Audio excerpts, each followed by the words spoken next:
Mr. Nicholson, thank you so much for being with Bloomberg today. So obviously the Japan earthquake, a lot of human impact there.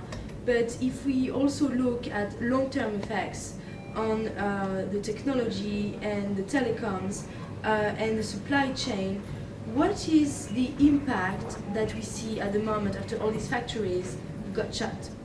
Thank you very much for inviting me today. It's a pleasure, and obviously the key issue and everything we say today will have no immediate impact on the people who've suffered. But I think in the long term there is a silver lining to this very unfortunate disaster. And that is that there will be significant investment opportunities both for the Japanese and perhaps for Europeans as well. And we can look back historically and examine what happens after disasters. And Japan has already had that experience post the Second World War, and there's a reconstruction opportunity. And we can see the same thing with Germany's economic superiority in Europe and efficiency in Europe. And the Japanese are extremely resilient.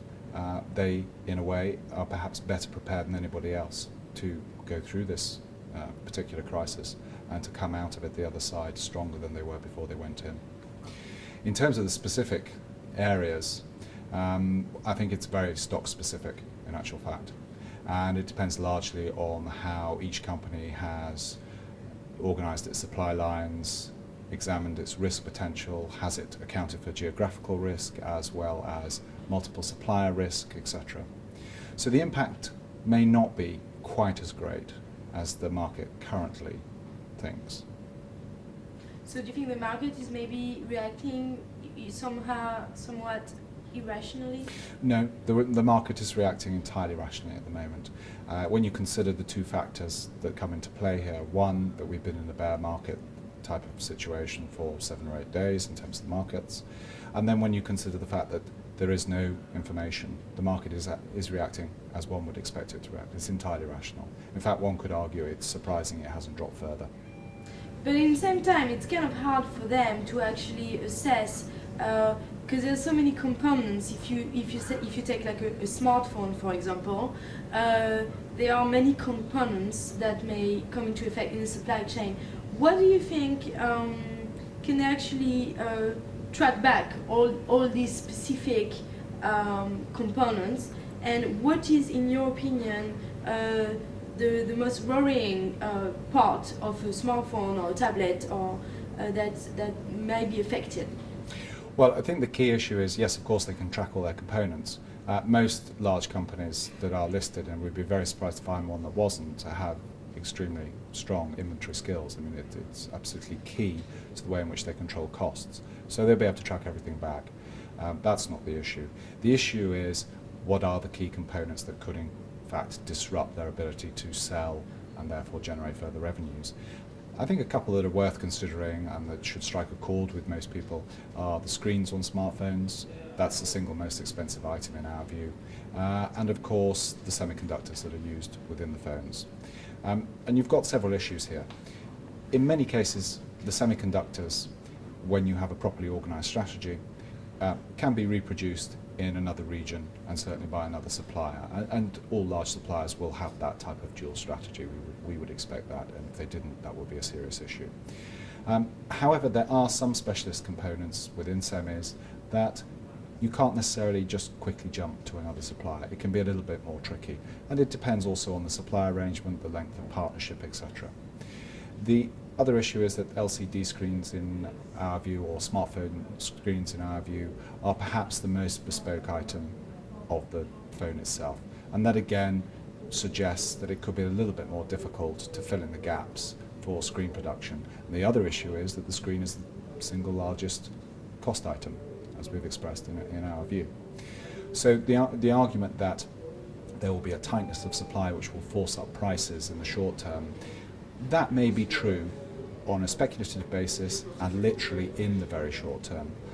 But we think actually that there are plenty of examples where these problems have arisen before for individual stocks on a geographical basis or on a specific supplier basis, and the impact is not as great as the market often expects and can often be solved with a good strategy. It can be solved in a month or two. When do you see an impact on European companies? Well, we've got 2 weeks left of the first quarter. As we've suggested, most product for the next 2 weeks has already been made and is in place to be sold to consumers or to whoever the client is. Therefore, the impact, if there is to be one that's measurable, will be second quarter, will be the first signs of the impact. We would hope that in many cases it will be a second quarter issue, but that assumes, of course, that the disaster doesn't get any worse, or that there aren't any further more serious aftershocks, or that the nuclear problems are contained from this point on. So as we assess the disaster now, our assumption would be that the effects would occur 2Q first, and that 2Q should be the only quarter that is directly affected. So are you worried that some European companies, for example, may have to take some provisions because of that? I think they probably will have to take some provisions. I don't think they'll be quite as extreme as the market expects.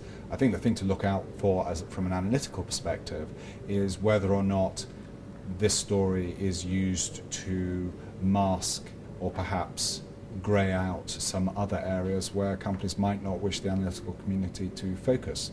So it might be a case of using this news to bury some other news that could actually be long-term be much more significant for the stocks in question. And of course, company management is not above that. Sometimes there are good reasons for what we would call smoothing the news flow and therefore the numbers, and sometimes there are not. And in fairness to company management, the market often drives them to try and smooth numbers as best they can.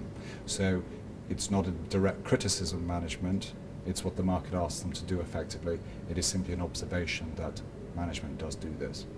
What European companies, for example, in your opinion, could possibly be affected?